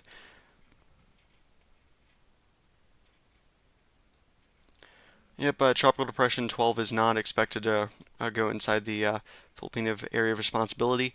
Should just go north. Yep, and their latest forecast again only calls for around a 70-mile-an-hour peak from the Joint Typhoon Warning Center. So nearly a typhoon. Its location is roughly around, 150 kilometers away from Guam, roughly around 300 kilometers, 700 kilometers away from the rest of the Northern Mariana Islands, and roughly around 2.3 thousand kilometers away from Japan, 2.4 thousand away from Tokyo. If we look at Francisco, it's roughly around 600 kilometers away from Taipei, 200 kilometers away from the Sakishima Islands, roughly 180 kilometers away from Naha and the Ryukyu Islands, and roughly around 700 to 800 kilometers away from China.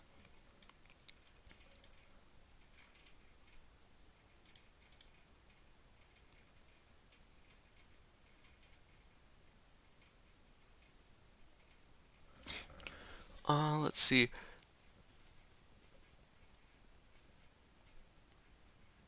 Okay, Mitchy boy. But like, how did that language come about is what I'm curious about.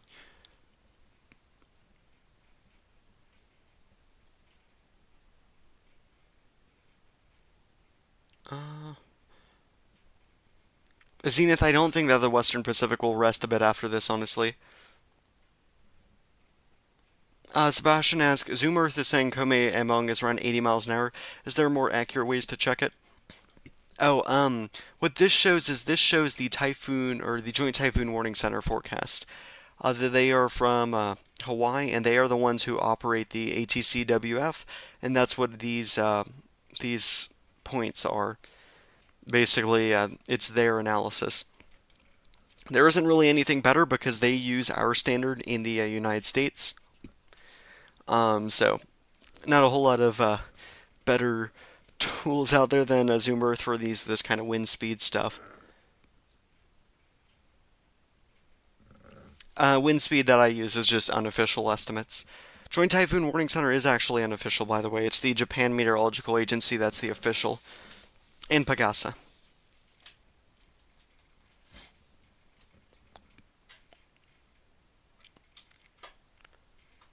Mackenzie says, by the way, this is a long live stream. Yeah, I forgot to mention, though, we are in code purple. This is the highest level of code in our system for tropical cyclones anywhere across the world for Comay, so we are maxed out on the scale almost. For Francisco, we're around code yellow for, and for 12W, we are code orange. Mitchy Boy says, like there are words that we use in everyday communication that we don't know. Yeah, Tagalog translation. Filipinos are surprisingly fluent, or at least able to communicate in English. Yep, Mitchy Boy says, I think it's because of the American colonization. Yes, I heard about that. That would make more sense. I'd love to travel to the Philippines sometime. Zenith says, I don't think this year will be like last year with back-to-back. South Florida Train Spotter says, how much more do you think Comay could intensify? Honestly, it could intensify to a Category 3 major, but our forecast calls for around a Category 2 strength, so maybe another, let's see, if it's around 75 knots right now, maybe another 10 to 25 kilometer, or 10 to 25 knots is what I mean. It could intensify by over the next 12 hours or so. It's hard telling what it looks like under the hood.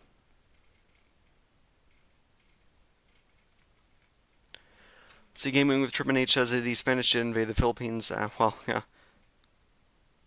Oh, that's why you have Philippine names. Or, sorry, that's why you have Spanish names. Okay. That makes a lot of sense. Wow.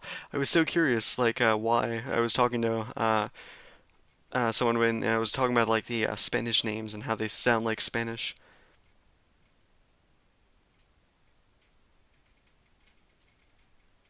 Gaming with Triple H says Northern Luzon, a curse in July is real. Yep.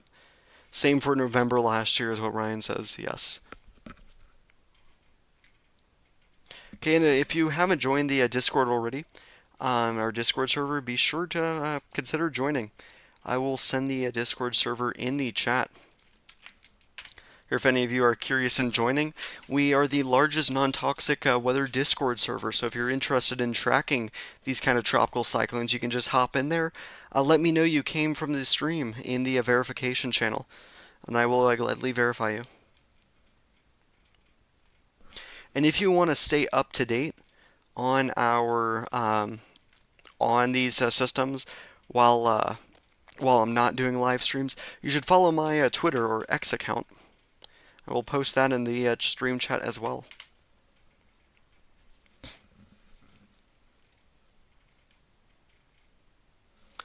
Let's see.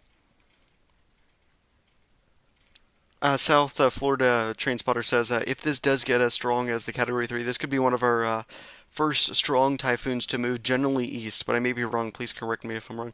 I thought that Saola did something similar to that. I don't know how strong it was at that intensity.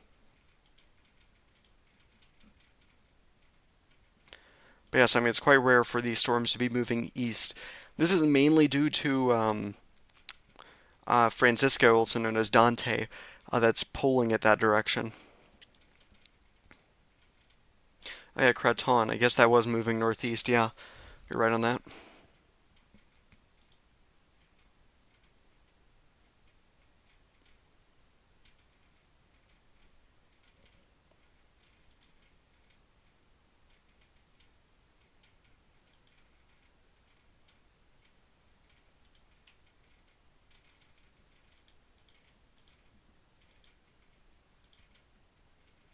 Okay.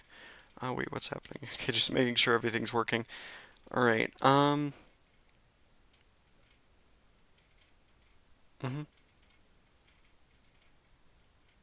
Luzon was also Emong in 2009. Well, I'm gonna see that storm. I'm guessing it was a typhoon. So I'm gonna search up Typhoon Emong 2009. Oh wow, that's a weird track. I will open this up. That looks solid. Might not have been as weak as they showed here. Yeah, category 2 strength. Yeah, well, that's quite rare. I'm wondering what made it move east.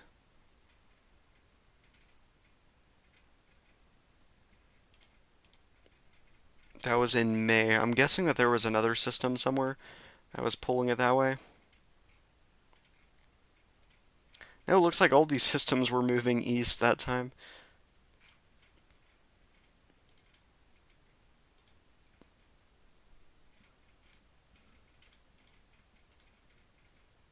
Coincidence, I think not, yeah.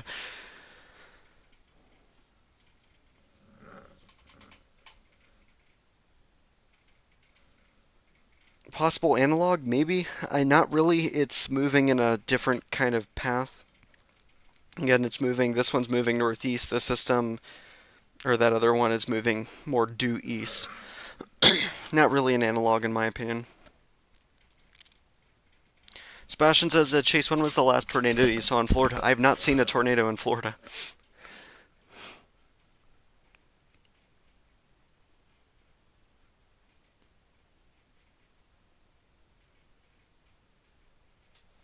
Okay, it was being pulled by another typhoon. Oh yeah, I forget that you can do that on Zoomer. Thank you for reminding me.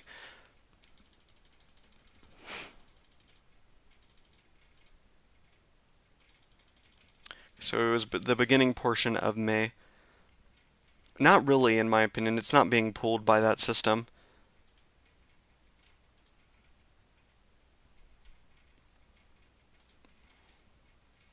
I don't know what's exactly doing it. It's likely a ridge over here.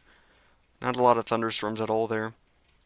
So it's likely just being forced to move east.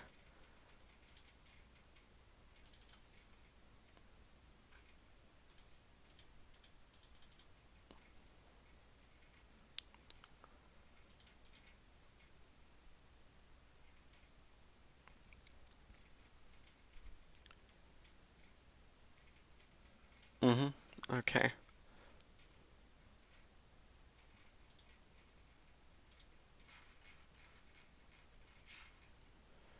Just gonna see if there's anything mentioned anywhere.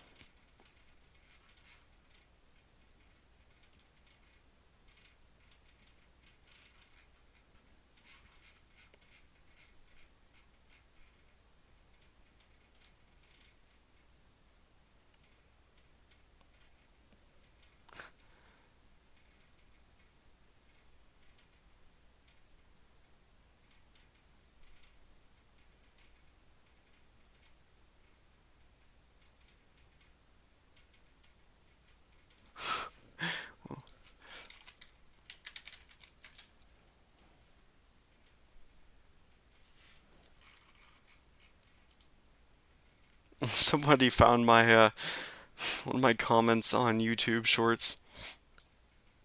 Wow, okay.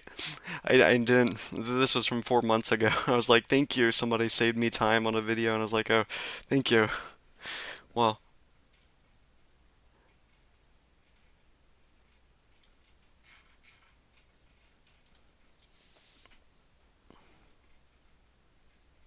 yes, spam is mouse grid. Oh my god. Forget that you guys can hear my mouse click. As don't have noise suppression on this stream, so you guys can hear everything.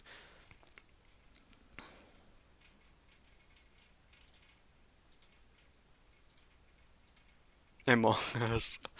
Wow, Sebastian, I didn't think about that. Yes, Among is Among Us.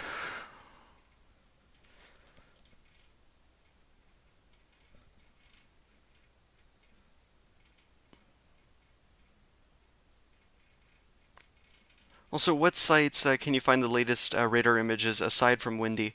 There's a good website that I use called Cyclonic Weather. This website here, if you go to the radar tab, you can take a look at the radar on it if you click on radar underneath the system that you want to look at. And here you can just see the system. I mean, there's not a whole lot of radar coverage where it's at right now, but you can see all these heavy rain bands moving across central Luzon with very heavy rainfall rates, some of these thunderstorms, and especially the ones that are training now over southeastern Luzon. See, these ones especially. They've been training over these same areas for at least the past hour, so that creates a concern for flooding. Flash flooding especially.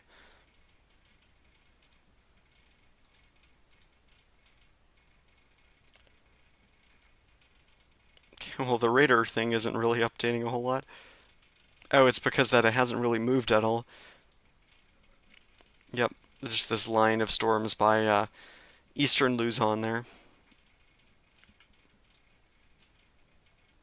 But yeah, I mean, we can't really see the system on radar, unfortunately, but it is located right around here, I'd say, somewhere in there, near Pangasinan. Oops. Should eventually curve towards the northeast.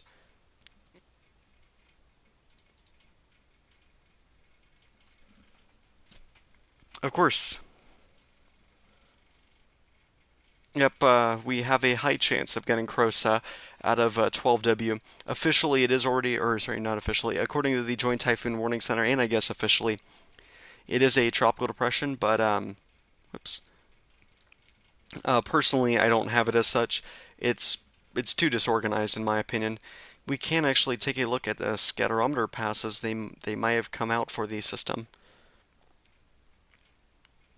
Alright, so for Francisco, it does have winds likely around 40 knots. So gales, tropical storm force winds are starting to impact parts of the Ryukyu Islands. Right now, here's a look at where the center is compared to all these thunderstorms that are off to the northeastern side. So we likely have gales all around here, I'd guess. Again, though, very weak winds off towards the south. You wouldn't even notice it if you're just to the south of it. And if we take a look at some of these other systems here. Okay, here's a look at 12. Yeah, in my opinion, it is not a tropical depression just yet. If it were, it would have been a tropical storm at this point, looks like it, or unless this is contaminated. No, even if it was, there's way too many barbs here. So it would likely be a tropical storm at this point, but the problem is the circulation isn't that organized. It's all just this little trough, I guess, not a whole lot of a circulation. Weak winds curving around like that, and it's very broad. Here you can see the trough there right in here. It's just a very broad circulation, not really tight enough, so its circulation is just not tight enough to be classified as a tropical cyclone, in my opinion. This was as of 0Z, so that's why we were given it around a 60% chance over the next 48 hours and around an 80% chance over the next 7 days. If that were to get named, it would be named Crosa.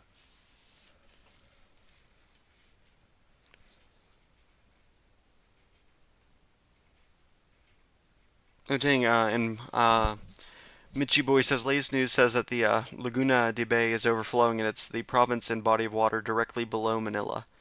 Huh. Curious if there's any live streams on that.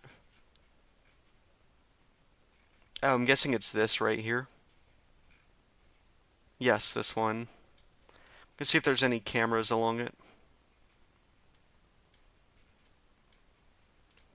There's this one. Which, I mean, I'm not seeing a whole lot here. I don't think that's flooded. I'm going to see if the provider has a website on it.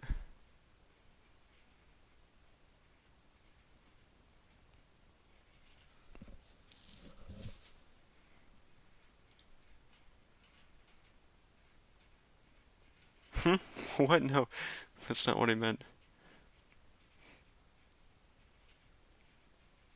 think I meant to just click the full screen button.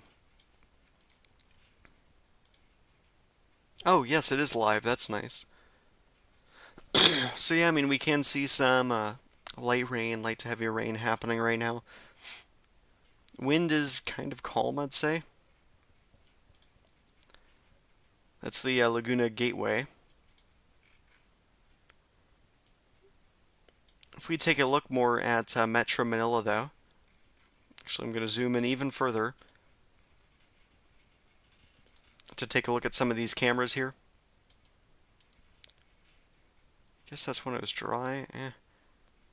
Look at that busy traffic towards the night, and then it gets less active. Look at this one. This is the one that typically floods in parts of Manila. For the last 24 hours, I have not seen any flooding there, which is nice. It normally happens in this section.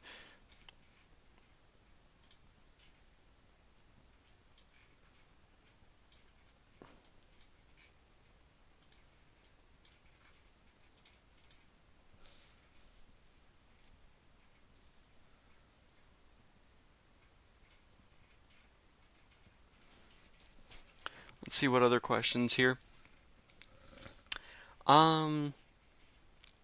Jedrick says, nah, I'm Signal 3, but sunny. I'm curious, what province are you in? And if you have any questions about your impacts, I will gladly answer.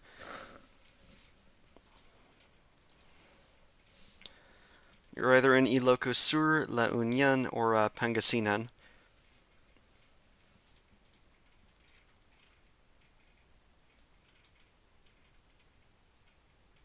My guess would be, let's see, where's the most populated area? I guess it'd be Ilocos Sur. Ryan's asked, do you like Zoom Earth or do you have any complaints? I really love Zoom Earth. The only complaint I have is that I wish that they would add more models to it instead of it just being the GFS and the icon models. I wish that they would add more. That would be quite helpful. Other than that, though, I think I really like this website. I wish that they would add more to the tracks instead of it just starting here, since it has a much longer track. I wish that they would update it.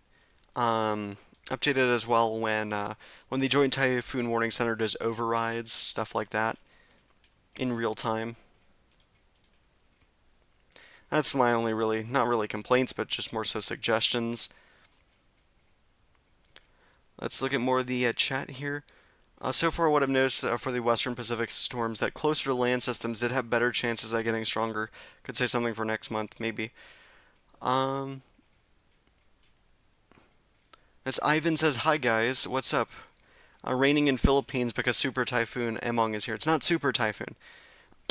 It's just a typhoon at this time. Curious, what province are you in?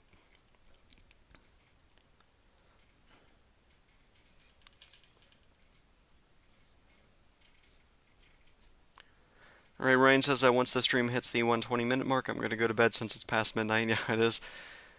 I didn't expect to get this much viewership today. This is like 10 times what I normally get.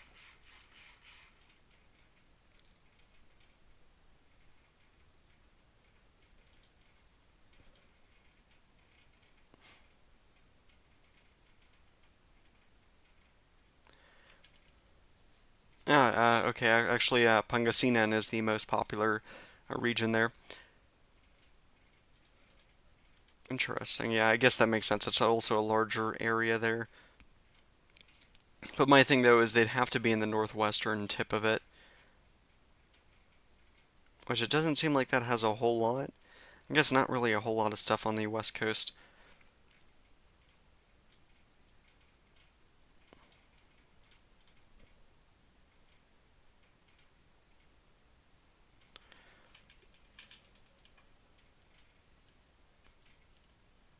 Oh, okay.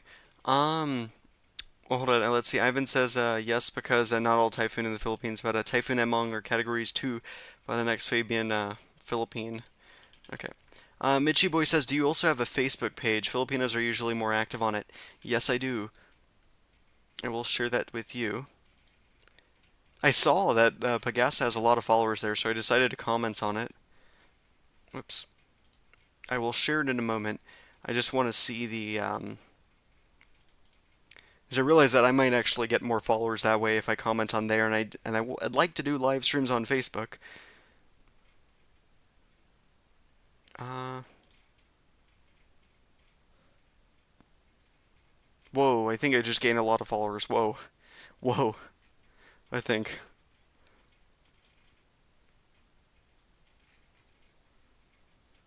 Wow, yeah, I got a lot of followers there from that. Okay, I guess that's what I need to do. This was my strategy for the Atlantic, but I didn't realize how much of an open market the Philippine space is, so that's probably what I'm going to be opening into. So here, I will send you or I will send it in the chat, the Facebook page, if you want to follow me there. That's where I post updates. I post mainly the exact same updates as I do on on Twitter or X. The only thing that I don't post there is my personal photography, stuff like thunderstorms in Florida, stuff like that, or about my chases, really. I mainly just post international stuff. That's why it's called cyclone tracking.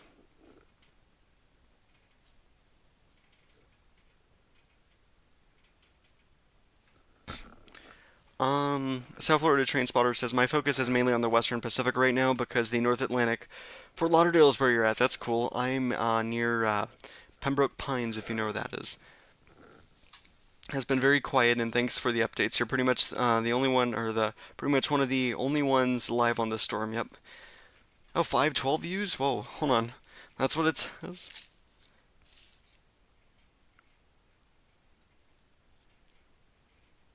512 views on what? I'm curious. Because my stream shows I have 349.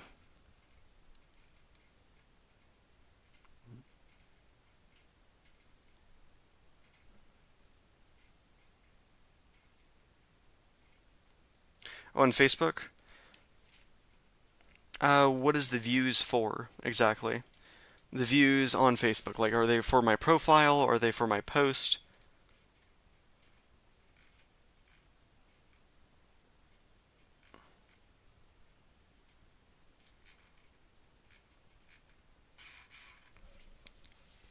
I think that's honestly what I needed to do to get traction. I just haven't been doing that at all.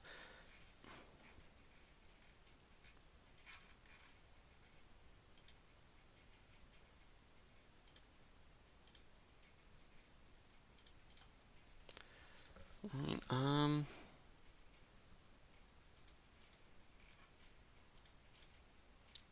Cyclone tracker. um, hmm. Here, I think it's this post. I'd like to find out how to see analytics on stuff. Oh, it might be insights, I'm guessing, on Facebook. I'm just gonna experiment with it. Whoa, okay. Oh, wait, that's over the last week. So around 1,000 views a day.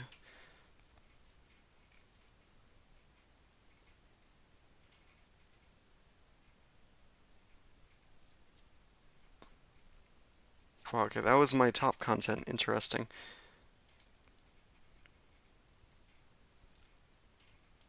Oh, wait, I'm curious what this actually is like. Oh, wow, it shows me my most...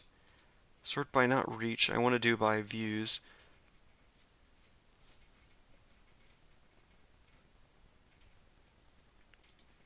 Oh, wow. So my stuff does get views. A lot of views sometimes. I don't pay attention to it.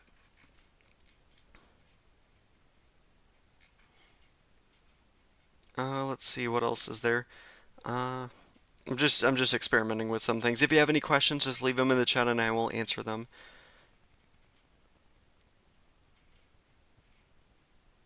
Alright, see you, Ryan. I'll continue the coverage, though.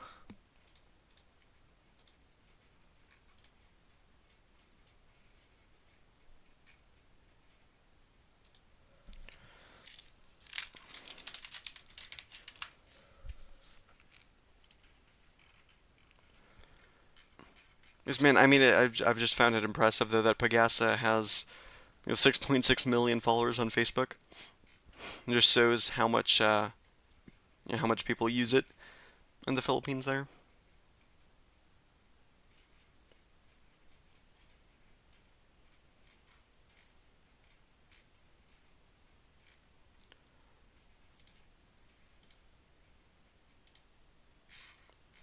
Uh,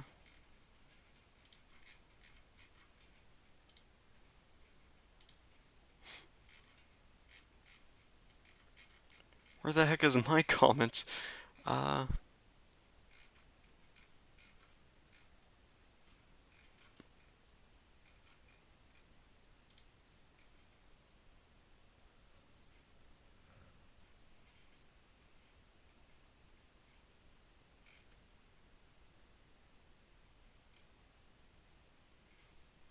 hmm. I'm trying to see all the notifications there, where my comment went.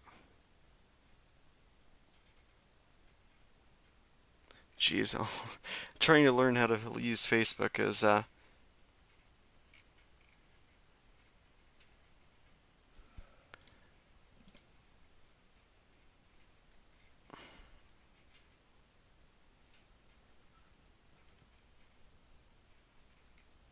hmm.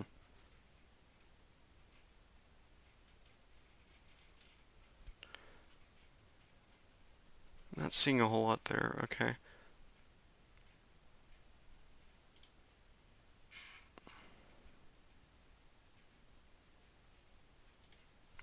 All right. I guess I don't know what happened to it. I don't know if they can delete comments or whatever.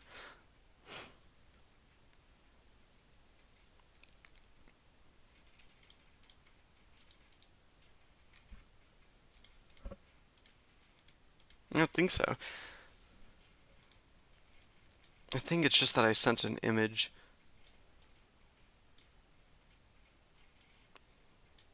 Oh wait, we can look at radar imagery of this storm as well. Again, a lot of rain across the western Pacific, just mainly impacting the Philippines. Let's see if there was any more questions.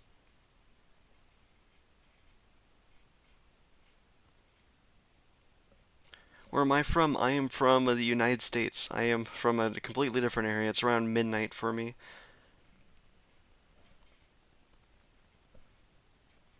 Well, I think that's going to be it. Not a whole lot going on, or not a whole lot going on right now. I think I've answered most of the questions. Thank you all so much for tuning into the stream here. I will likely be doing another stream potentially tomorrow when it makes landfall. So just if you haven't already, be sure to subscribe so then you can stay up to date for that. Anyways, I will see you in the next update. Stay safe.